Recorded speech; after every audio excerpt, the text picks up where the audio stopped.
2025 թվականի մարտի առաջին շաբաթը քաղաքացիական պայմանագիր կուսակցության համար եղել է յուրօրինակ դրամահավաքի շրջան։ Տասնյակ բժշկական կենտրոնների տնօրեններ նույն ժամանակահատվածում կուսակցությանը փոխանցել են 100 հազարավոր դրամներ։ Միայն մարտի 4-ից 11-ն ընկած ժամանակահատվածում առնվազն 23 բժշկական հաստատության ղեկավարներ ընդհանուր ավելի քան 5 միլիոն 700 հազար դրամի նվիրատվություն է կատարել իշխանական կուսակցությանը։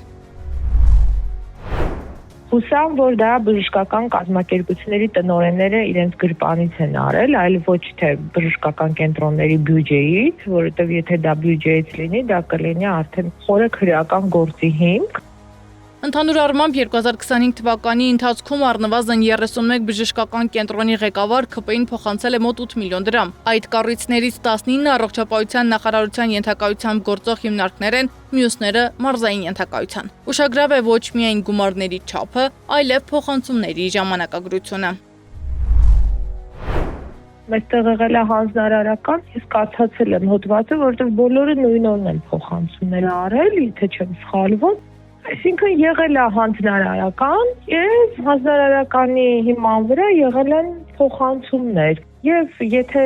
Անահիտ Ավանեսյանը ասում է, որ մարդիկ ուզեցել են արել են այդ փոխանցումները, կարելի է մի այլ ուսումնասիրություն անել, օրինակ տեսնել այդ մարդիկ, այս բժշկական կենտրոնի տնօրենները, ինչեւ բժշկական կենտրոնի տնօրենները արդյոք կատարել են ինչ-որ կուսակցությունների նման ժեստեր, արդյոք նրանց համար ինչպես է եղել, որ նույն օրն են բոլորը փոխանցումներ արի։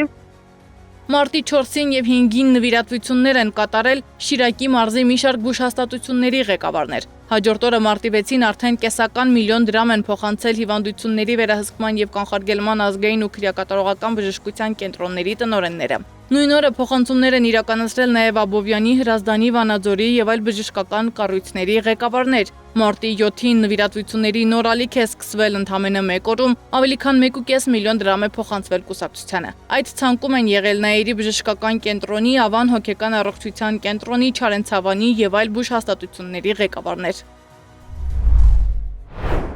Բժշկական կենտրոնի տնօրենները, բացի այն, որ տնօրեններ են, նրանք նաև ակտիվ գտնվում են շատերը տարբեր ավականիների անդամ կազմում, ավականու անդամներ են ՔՊ կուսակցության, եւ բնականաբար ամբողջ քաղաքական կուրսը ուղղել են դեպի հիվանդանոցներ, պոլիկլինիկաներ։ Հատկանշական է, որ նվիրատվությունների շղթան դադարել է միայն շաբաթ-կիրակի օրերին, ապա նույն ինտենսիվությամբ շարունակվել մարտի 10-ին։ Միայն մեկ շաբաթում իշխանական կուսակցությունը ստացել է բժշկական կենտրոնների ղեկավարների տարեկան նվիրատվությունների հիմնական մասը։ Այս ամենը հարցեր է առաջացնում, խոսքը բացառապես անձնական քաղաքական համակրանքի մասին է, թե համակարգում գործել է չգրված պարտադրանքի կամ ակնկալիքի մեխանիզմ։ Առողջապահության նախարարությունից պնդում են, որևէ ուղղորդում չի եղել, եղել է բաց հայտարարություն, ովքեր ուզել մասնակցել են։ Ապահովվել է նաև թափանցիկությունը։ Նախարարի մամուլի քարտուղար Մարիամ Ծատուրյանն ասում է, արտառոց բան չեմ տեսնում։ ՔՊ-ին նվիրատվություն առած բժշկական կենտրոնի տնօրենների ցանկում է Սևանի ԲԿ նախկին տնօրենը, որի լիազորությունները դադարեցվել են 2026 թվականի մարտին կոռուպցիոն սկանդալի համար։ Ըստ հակակոռուպցիոն կոմիտեի հայտարարության նա գործածել է իր լիազորություններն ու 2 միլիոն դրամից ավելի գումար է հափշտակել բժշկական կենտրոնից։ Նիկողոսյանը եւս մեկ օրում մի քանի տասնյակ ԲԿ ղեկավարների նվիրատվությունը ՔՊ-ին արտառոց չի համարում։ Ձեր թե բժշկական կենտրոնի բյուջեից է փոխանցումը տեղի ունեցել եւ անձնական միջոցներից։ Փոխանցումը քաղաքացիական պայմանագրին եղել է ձեր կամքով թե հորդոր է եղել։ Չէ, իմ կամքով։ Իդեպ նրա դեմ վարույթ նախաձեռնելուց ու լիազորությունները դադարեցնելուց օրեր անց նա նախարար Անահիտ Ավանեսյանի հետ մասնակցել է Սևան ԲԿ-յում ԿՏ սենյակի բացման արարողությանը։ Ես իրավունք ունեմ, ես հրավիրված եմ եղել, ես եմ այդ կապեն սարքել դրել, դրա այդ քրեական գործում էլ օպերատիվ տեղեկատվությունը կա, որովհետև օրենքի խախտում ես չեմ արել։